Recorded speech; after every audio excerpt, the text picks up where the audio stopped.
Réflexion sur les temps présents et les temps à venir. On nous dit que nous serions donc dans une période d'humanité très particulière, qui est une reconfiguration qui doit amener à une reconfiguration de toute l'humanité. Parce que le temps qui était imparti, qui était donné pour que l'humanité, par elle-même, puisse retrouver le sens plein et entier du divin, eh bien, devient obsolète. Le temps donné, le temps prévu, nous en serions à la fin ou à la presque fin. Certains disent d'ici quelques jours, d'autres d'ici quelques semaines, d'autres d'ici quelques années. Mais dans tous les cas, quelles que soient les différentes lectures qui sont liées à la conscience de l'humanité, est-ce que le temps qui est encore donné par les demandes de l'humanité d'attendre encore un peu, eh bien, mais dans tous les cas, ce temps, le temps des anciens mystères, le temps d'une formulation religieuse, psychologique, philosophique,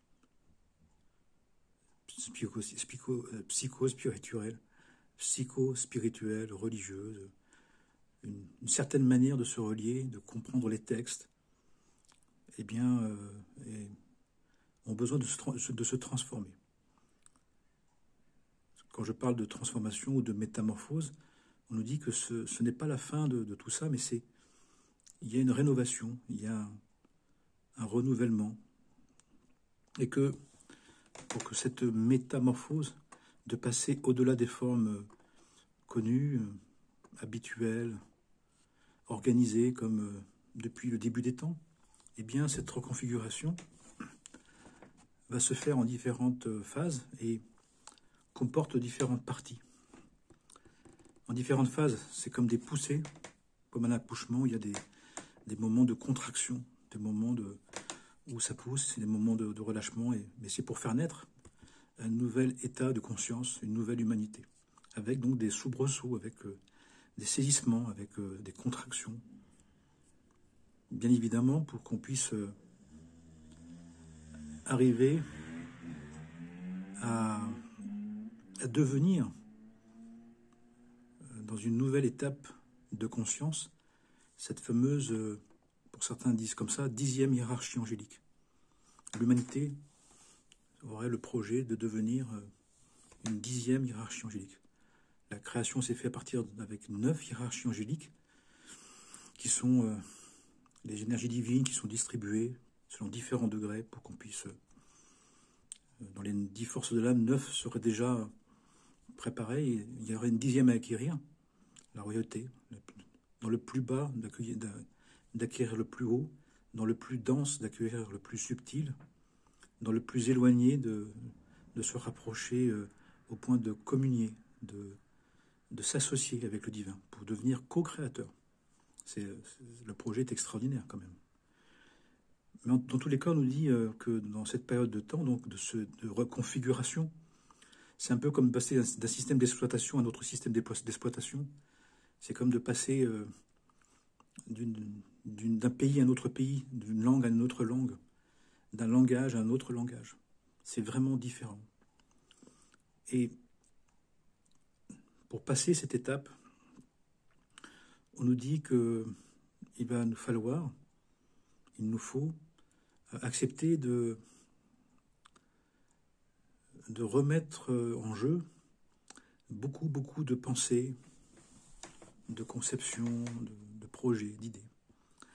Et une des caractéristiques, ou on pourrait dire la caractéristique principale de ce temps, c'est qu'on va vivre au cœur de beaucoup de contradictions, beaucoup d'oppositions, beaucoup de tensions. Comme s'il y avait l'ancien et le tout nouveau qui allaient se dialoguer, mais dans un dialogue plus ou moins conscient, plus ou moins choisi, plus ou moins facile, ou plus ou moins difficile. Parce que c'est comme une rencontre de l'ancien et de l'antique qui vient être interpellé, il vient d'être renouvelé d'une manière qui est à la fois dans les textes, qui appartient au texte, mais avec une relecture des textes, avec une ouverture des textes, une profondeur des enseignements. À vrai dire, on nous dit que quelques-uns ont abordé, que quelques grands êtres, dans toutes les religions, béni soit-elle, dans des traditions, ont vécu au titre individuel. Et ça a été des précurseurs, ça a été des prophètes, ça a été des mystiques, ça a été de ceux qui ont conduit les religions, qui ont participé à la voie mystique, à la voie du cœur, à la voie de l'Église universelle, qui est unitive, inclusive, universelle, l'Église du cœur, l'Église où tout le monde peut se retrouver, l'Église ecclésiale, l'Assemblée universelle. Mais s'oppose à cela, nous dit-on, beaucoup de choses en chacun et entre nous, parce que finalement, pour tenir une morale, une éthique, une manière religieuse, une manière psychologique, une manière philosophique, on a dû l'identifier à une race, à un peuple, à une nation, à un environnement, à une géographie, à un temps, et que on nous demanderait, comme on dit dans les évangiles, il est plus facile à un chameau de passer à travers le champ d'une aiguille qu'à un homme riche. Et nous sommes riches, nous sommes remplis, nous sommes lourds, nous sommes appesantis. Le joug est dur, la charge est lourde de beaucoup d'idées, beaucoup de choses que l'on doit nettoyer d'intérêts personnels, nettoyer de conceptions personnelles ou collectives liées à des habitudes, liées à de l'héréditaire, liées à du karmique, liées à des choses comme ça que l'on traîne, auxquelles on s'est identifié et qui ont marché et qui nous ont donné aussi du sens, qui nous ont donné de la vie, qui nous ont donné aussi du lien. Et là, pour aller vers cette conscience universelle, on doit remettre en jeu, se défaire de tout ce qui, dans notre pensée, dans nos paroles, dans nos actes, n'est pas suffisamment universel. Si j'aime quelqu'un parce que je trouve sympathique, ou parce qu'il me plaît, il me convient, ou parce que c'est mon ami, ma femme, ou mon mari, ou mes enfants, ou mes frères et sœurs, mes voisins, et que les autres, ce qu'on appelle l'étranger, le différent, on ne le fait pas de la même manière, ok, on ne le fait pas de la même manière, mais si on ne le fait pas, si on le refuse, eh bien, dans notre manière d'être fraternel, d'être solidaire, il y a un manque d'universel. Il manque de ce sel de la sagesse universelle. Et cette sagesse, si on ne l'a pas acquise, eh bien, on va l'acquérir de manière salée. C'est-à-dire par des événements qui, soit qu'on fait l'effort de se contrarier, de s'obliger, de quitter la bonne sensation, la bonne émotion, le bon sentiment, la bonne sympathie pour aider quelqu'un, mais on aide parce que chaque être humain est un être divin, une créature de Dieu. Alors c'est pas évident parce que en aidant ces personnes, sans le regard personnalisé, sans l'intérêt personnel, c'est difficile. Et puis l'autre aussi va nous montrer d'autres manières de réagir, d'autres manières de prendre ce qu'on fait, ce qu'on souhaite. Il ne va pas forcément nous rendre l'appareil. Donc le don de soi, le prendre soin, le sens fraternel, eh bien, il nous amène finalement à être un peu comme on dit dans les évangiles, tu as fait ton devoir, tu es un serviteur inutile. Quand on dit aussi chez les compagnons, un travail bien fait, il ne se voit pas. On ne sait pas qui l'a fait. On sait que derrière les tailles de pierre des églises, des cathédrales, il y a en apparence, il n'y a rien. Et quand on enlève la pierre, on voit qu'il y a le symbole du compagnon qui a taillé la pierre. Mais la pierre est comme l'autre, on ne voit pas la différence. C'est seulement quand on démonte, c'est qu'on voit celui qui l'a fait. Mais il n'est pas vu, il n'est pas connu, il n'est pas remercié.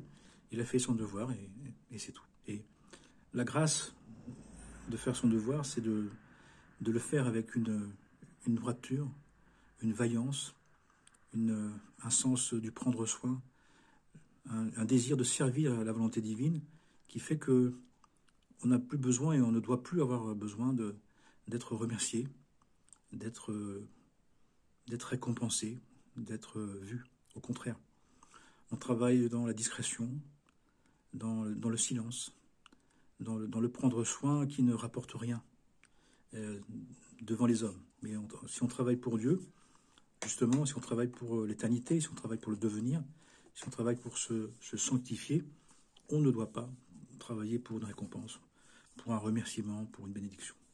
Donc ça vient à ça nous contrarier parce que il y a une part de nous qui a besoin d'être valorisé encore, qui a besoin d'avoir une place, qui a besoin d'être compris. C'est difficile d'aider quelqu'un, d'aimer quelqu'un et de ne pas être récompensé. Et même que la personne s'en serve mal, que la personne, ça ne la change pas, ça ne l'améliore pas. Et oui, parce que nous sommes dans un temps de reconfiguration, les contradictions vont être de plus en plus grandes. À la fois, il faut aimer son prochain comme soi-même, mais en même temps, son prochain, il va devenir lui-même, il va devenir qui il est vraiment. Et ce n'est pas parce qu'on l'a aidé, qu'on l'a aimé, qu'on l'a soutenu, qu'on l'a valorisé, qu'il va faire pour lui la même chose ou pour les autres pareil. Parfois, on aide quelqu'un qui devient monstrueux, qui se révèle quelqu'un de monstrueux, quelqu'un d'odieux, quelqu'un d'agressif, quelqu'un de violent. Parce que chacun, par l'amour véritable, révèle la vérité. C'est comme une lumière qui montre ce qui était caché dans l'obscurité. Et donc, on est dans pleine contradiction. À la fois, il y a une grande lumière de révélation pour que s'accomplisse cette métamorphose. Et cette métamorphose, elle vient aussi révéler ce qui était caché dans l'obscurité.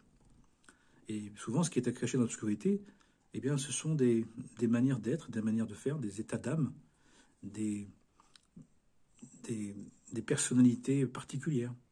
On révèle chacun dans ce qu'il est, pas dans ce qu'on veut qu'il soit. Et parfois, on a tendance, pour aider quelqu'un, à s'associer, à penser qu'on est comme l'autre ou que l'autre il est comme nous. Et ça, c'est la sympathie. Ou parfois, on le fait, mais en pensant que l'autre est un petit peu différent, mais qui va peut-être devenir un peu... Dans chaque religion où je suis passé, on m'accueillait toujours bien au début.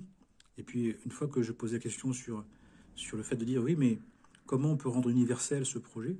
Les personnes, ce qu'elles voulaient, c'était me faire rentrer dans... que je sois comme elles. Mais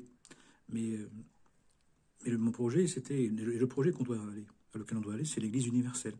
C'est l'Assemblée universelle, où on n'a pas besoin d'être comme l'autre et que l'autre soit comme nous pour fraterniser. Et c'est ce que Dieu nous demande. Dieu a tout créé parfaitement bien. Dieu a tout créé de manière unique. Donc il y a une diversité très très grande, très très vaste, qui nous demande d'arriver à développer cette conscience unitive qui va nous donner la capacité d'apprécier chacun comme il est. Ça nous demande aussi, par l'étude, de comprendre qu'il y a différents types d'âmes, qu'il y a différentes étapes de l'âme, qu'il y a différentes forces de l'âme, qui fait que, eh bien, on a une constitution physique particulière, on a une manière de réagir à un tempérament particulier, on a une manière de s'affirmer à un caractère particulier. Et puis on a un projet d'âme, on est une âme divine unique. Et même s'il y a des choses qui peuvent ressembler, qui peuvent nous laisser entendre qu'on est fait de la même manière, et on est fait de la même manière, mais on est fait de manière unique. Chaque être a reçu le souffle divin dans sa teneur d'être spécifique. Ensuite, il y a des groupes d'âmes, il y a des groupes et on voit bien qu'en ce moment, il y a des affinités qui sont des êtres qui sont en train de se rechercher pour se regrouper par des affinités d'âme. Mais ça veut dire aussi que dans cette métamorphose, on va d'abord reproduire l'ancien. C'est-à-dire que même dans ceux qui repoussent ce qui dans le religieux était religiosité, dans ce qui était fermé, ce qui était sectaire, ce qui était intégriste, ce qui était séparant, on va le reproduire dans les affinités d'âme. Donc il y a des personnes qui vont se retrouver pour commencer à aller vers l'universel, mais en étant un petit peu fermé au projet des autres. Jusqu'au jour où, ça c'est du temps long, on nous dit que c'est étape par étape, donc on arrivera vraiment à cette assemblée universelle, une unitive inclusive, toute unitive, toute inclusive, mais c'est dans tout le temps long. En tout cas, pour le moment, on voit bien que nous sommes dans un grand changement. Que nous sommes dans un changement, Et on nous dit que ce changement fait qu'il y a plein de choses contradictoires, il y a plein de choses qui s'opposent. Et parfois, comme on parle de nous-mêmes, on pense que l'autre est un peu comme nous, que l'autre n'est pas trop différent, que l'autre va faire avec ce qu'on lui donne, comme on nous a donné, la même chose. Et c'est pas forcément vrai. Et c'est même de moins en moins vrai, puisque chacun a besoin de retrouver, de se définir comme un être unique.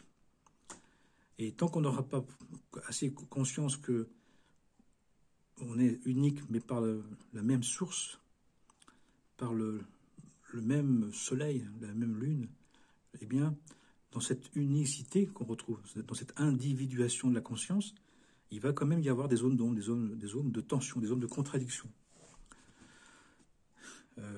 Il y a un côté perso, il y a un côté encore égocentrique dans le fait de s'individuer spirituellement. Ça s'appelle traditionnellement l'orgueil spirituel, ou la vaine gloire. Et que c'est une étape, mais qu'on ne doit pas y rester non plus. Mais c'est essentiel parce que c'est une manière de voir que finalement, chacun porte une ombre en lui-même, en elle-même. Que chacun, à la fois pour s'approprier, a eu besoin de se différencier, mais pour s'individuer, pour s'uniciser, il y a besoin encore une fois de se survaloriser, mais à un moment donné, il faut supprimer ça.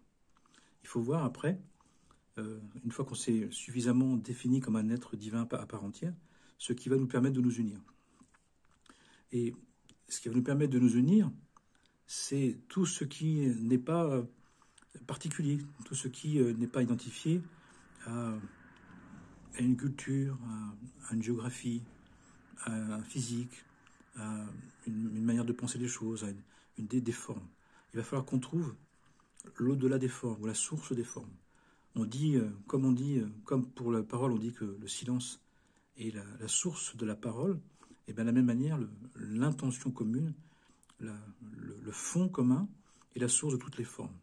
Donc les formulations sont des manières de dire, sont des manières de dire. Mais il faut trouver, il faut faire l'effort, et ça s'appelle étudier, ça s'appelle la tolérance, la fraternité, la bienveillance, l'amour du prochain. C'est de comprendre que finalement, chacun essaye de s'approprier la même vérité, à sa manière, la même source d'information. On est tous à la même source d'information. On vient tous de l'unité, qui a fait dans la création tout de manière unique, mais de manière démultipliée. Et dans les temps dans lesquels on est, on nous dit que chacun va vivre de plus en plus dans des difficultés, parce que comment accepter des très grandes différences? Comment fraterniser avec des personnes, des personnes qui, pour s'individuer, ont eu besoin de s'affirmer dans une version particulière. Donc on est dans une contradiction, encore là, dans une contrariété. J'ai besoin de m'identifier à une formule particulière pour exister spirituellement, et en même temps pour me relier aux autres, de plus en plus de manière générale, de manière universelle, avec le plus grand nombre. Il va falloir que j'accepte de laisser tomber, de me défaire d'un point de vue formulé, mis en mots, exprimé avec des mots qui connotent trop et qui séparent. Il va falloir se défaire de ces formulations, de se défaire de ce qui nous empêche d'aller vers, d'apprécier l'autre comme une autre version, mais qui disent la même chose, à vrai dire. Donc l'autre, il peut dire d'une autre manière ce que l'on dit, et en même temps, finalement, il parle de Dieu, il parle de ce qui a créé, de celui qui a tout créé. Et parfois, il y a des mots qui sont tellement chargés, tellement connotés que on peut s'opposer pour rien. C'est un peu comme ces personnes qui, finalement, qui étaient 4 étrangers, qui demandaient dans leur langue la même chose, ne le savant pas, ils se disputaient. Jusqu'au jour où quelqu'un à côté d'eux leur a dit, mais vous demandez la même chose, vous demandez tous les 4 du raisin, mais vous le demandez dans votre langage. Et ils pensaient que, finalement, qu'ils n'étaient pas d'accord. Ils pensaient qu'ils ne pourraient pas se mettre d'accord. Alors, heureusement, quelqu'un d'à côté qui connaissait ces 4 langues. Ces 4 langages, leur ont dit, mais vous dites la même chose. Et il a même rajouté il a même montré que ces 4 langages venaient de la même source. Et donc après, ils ont pu manger ensemble et partager ensemble ce repas. C'est un peu ce qui va nous arriver. Alors, donc, nous avons donc à faire des efforts par rapport à ça. Ce qui fait que même si on a l'impression qu'on ne se comprend pas, même si on a l'impression qu'on est vraiment en train de parler de des choses complètement différentes, dans l'apparence, dans la formulation, dans l'appropriation, c'est vrai, mais pas dans le fond. Dans le fond, tout le monde cherche à être bien heureux. Dans le fond, tout le monde cherche à vivre bien. Dans le fond, tout le monde apprécie d'être en paix. Dans le fond, chacun cherche un sens à sa vie, cherche la vérité. Et nous devons, nous dit-on, nous attacher à ça. Que la contradiction entre nous, la contradiction en nous, ne doit pas être plus fort que notre désir de fraterniser, de s'uniciser. Et ça dépend de nous, à vrai dire.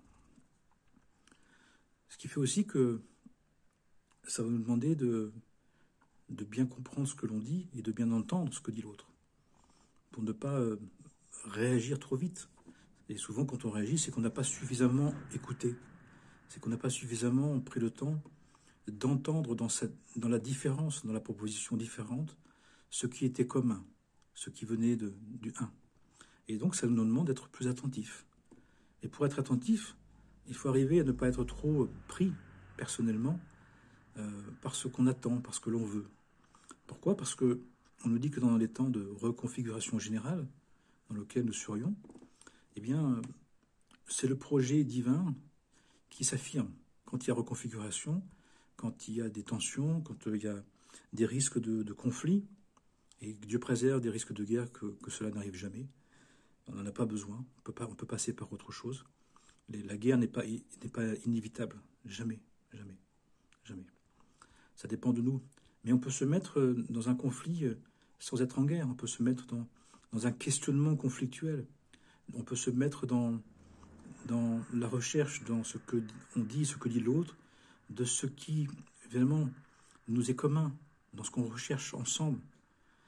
Alors ça veut dire qu'on s'intéresse, c'est-à-dire qu'il faut s'intéresser, il faut prendre le temps. Et si on n'a pas le temps, il vaut mieux se mettre de côté pour arrêter de papoter, arrêter d'être en surface, d'être seulement dans une écoute lascive, mais de vraiment entendre, de vraiment s'intéresser. Et si on ne le peut pas, il vaut mieux se mettre de côté. D'ailleurs, c'est pour ça aussi qu'il y a des moments où on a besoin de se mettre de côté, qu'on a besoin de vraiment dialoguer. Mais surtout, en premier, c'est de comprendre que dans ce que dit l'autre, il y a quelque chose qui nous est toujours en commun. On ne peut pas rencontrer, les enseignants nous disent, on ne peut pas rencontrer une situation, on ne peut pas rencontrer quelqu'un qui n'est pas une version que l'on porte aussi. Dans ce que dit l'autre, dans la manière dont il le dit, dans ce qu'il dit, il y a quelque chose qui nous importe, qui nous intéresse, qui peut nous apporter quelque chose. Mais ça veut dire qu'il va falloir s'associer. Il va falloir faire l'effort d'avoir envie, d'envisager que dans la version de l'autre, il y a une part de nous-mêmes, il y a une part en nous, il y a une partie qui nous convient, une partie qui est commune. Et c'est ça qui doit nous intéresser. Ne pas rester sur ce qui n'est pas commun, de ce qui n'est pas pareil. Je ne suis pas comme lui, je ne suis pas comme elle. Oui, mais où est-ce que tu es comme lui ou comme elle? Puisque si la situation elle est venue, si la personne tu l'as croisée, que tu l'as entendue, que tu l'as vue, eh bien c'est qu'il y a quelque chose qui nous appartient, qui t'appartient, qui nous appartient.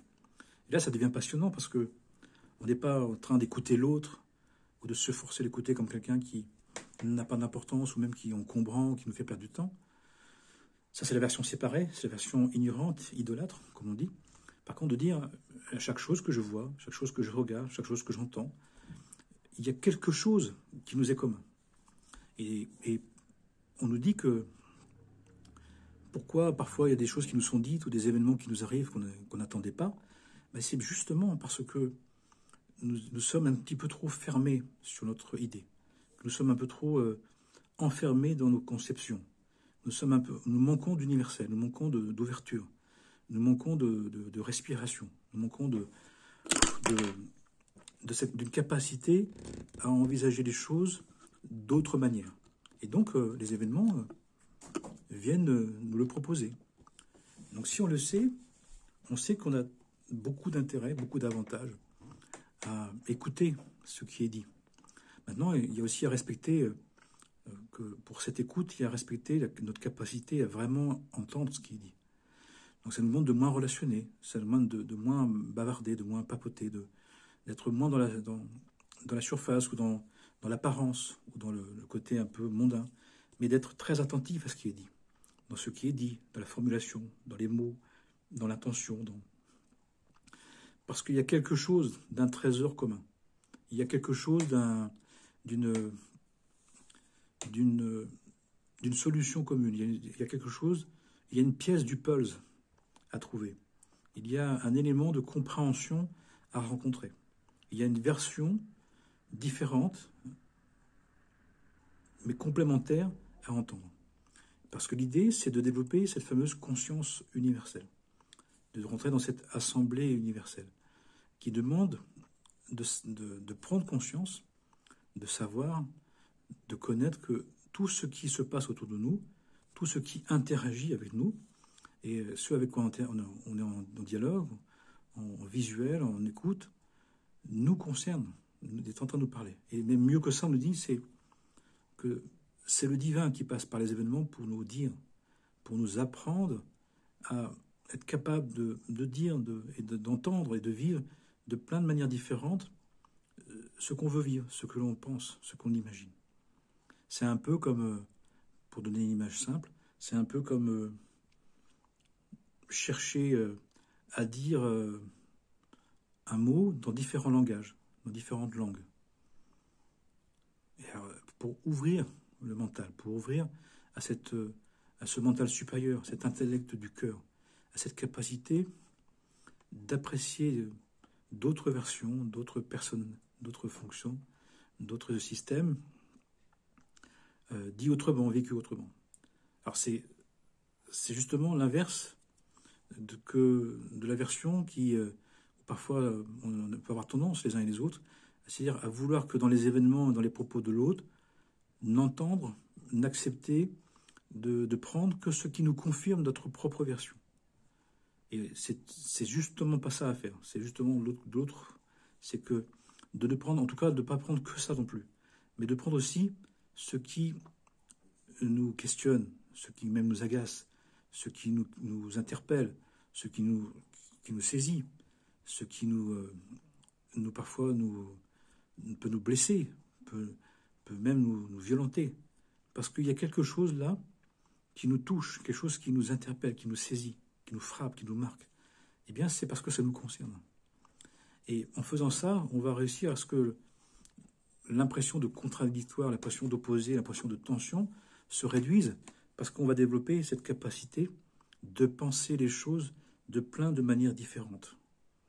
De comprendre que dans les religions, finalement, ou dans les philosophies, dans tout, ces différentes manières de formuler la même chose. Et c'est de développer cette conscience universelle.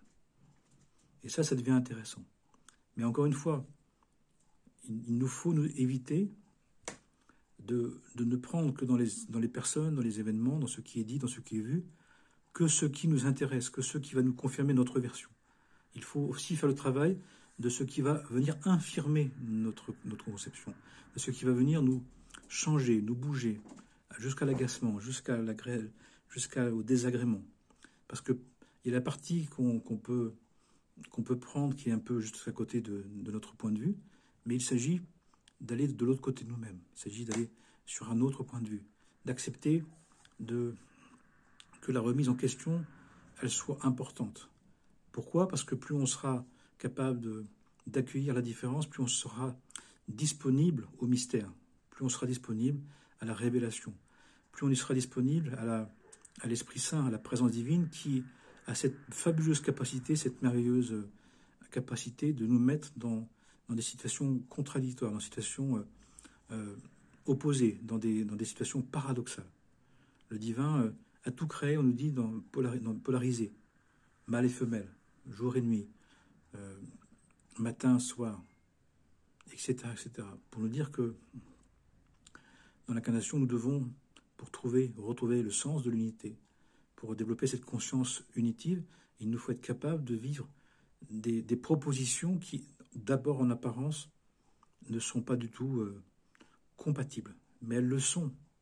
elles le sont pour un cœur qui est capable de les accueillir comme deux propositions qui viennent de la même source, deux formulations de l'unité, deux expressions de l'universel. Et là, ça devient fabuleux parce que on va commencer à développer cette fameuse intelligence du cœur, ce cœur ouvert, ce cœur de chair, qui va être capable d'aimer, d'apprécier, de respecter, d'estimer l'autre dans sa grande différence, comme une version divine à part entière, qui fait qu'on va pouvoir fraterniser, qu'on va pouvoir faire la paix. Sinon, bien évidemment, ça sera tout le contraire. Si chacun ne cherche que dans l'autre qu'à confirmer que sa seule et unique version, ça va devenir on va devenir des êtres fermés, des êtres insupportés, des êtres en guerre, en conflit et en guerre. Et Dieu nous en préserve. On a le choix de ne pas tomber dans cet écueil, mais vraiment de faire le choix, de choisir, de s'ouvrir, d'ouvrir le cœur, de pousser la pierre du cœur. Ce qui en nous encombre, ce qui en nous est trop fermé, trop ferme, est trop bloqué, et qui nous empêche d'apprécier l'autre comme il est. C'est pour ça que le divin nous dit « aime ton prochain comme toi-même ». Il n'a pas dit « comprends ton prochain comme toi-même ». Il n'a pas dit « apprécie ton prochain comme toi-même » selon ta version. Il a dit « aime ton prochain comme il est ». Cette capacité d'aimer l'autre dans une version du divin qui peut nous être vraiment très étrangère, très, très étonnante, très bizarre, très saisissante. Et pour autant, c'est une invitation à développer un cœur de tout amour. Et donc ça nous appartient. Et dans les temps dans lesquels nous sommes, eh bien, je nous propose, je nous invite à le faire, puisque nous avons la possibilité de le faire. Ça appartient à une intention personnelle, ça appartient à un projet personnel, ça appartient à une décision personnelle. On peut choisir d'avoir envie d'envisager le point de vue de l'autre, comme un point de vue de l'autre qui aussi nous appartient, puisque chaque chose qu'on rencontre nous appartient aussi. On en est aussi dépositaire à notre manière, qui fait aussi qu'on aura une autre compréhension. Alors bien évidemment, cette compréhension plus unitive, plus universelle, pour ceux et celles qui n'en veulent pas, pour ceux et celles qui sont insupportés par cette idée, eh bien, ils ne vont pas beaucoup apprécier, il faut le savoir. Quelqu'un qui cherche à faire la part des choses, à envisager chez l'autre une possibilité aussi qu'il dise la vérité d'une autre manière. Ceux qui ne le conçoivent pas, qui n'en veulent pas, qui ne peuvent pas, eh bien, sont forcément désagréables, sont forcément mécontents de ça. Ce qui fait aussi que souvent ce projet de développer l'intelligence du cœur, cette église universelle, cette conscience unitive, ça appartient à un projet individuel. C'est quelqu'un qui... Et ça doit appartenir à une décision personnelle. Ça ne peut pas appartenir à une décision collective. Par contre, quand 2 ou 3 sont réunis dans cette conscience universelle, eh bien, ils peuvent se soutenir, ils peuvent se maintenir, ils peuvent être à la fois solidaires et fraternels dans cette recherche d'envisager que Dieu nous parle de 1000 manières, de chaque manière, dans tout, de 1000 manières différentes, mais de la même chose, de sa vérité, de sa présence et de sa grâce. Amen et Amana, que Dieu nous bénisse, que Dieu nous soulage, que Dieu nous guérisse et qu'il nous donne la capacité de voir sa présence en tout et pour tout. Et puis je vous souhaite donc, comme nous sommes vendredi, eh bien une bonne pause en Dieu pendant ces 26 heures qui vont commencer, dans ce repos en Dieu, ce 7e jour, comme il est demandé, pour nous consacrer à lui, par lui et avec lui. Amen et Amana.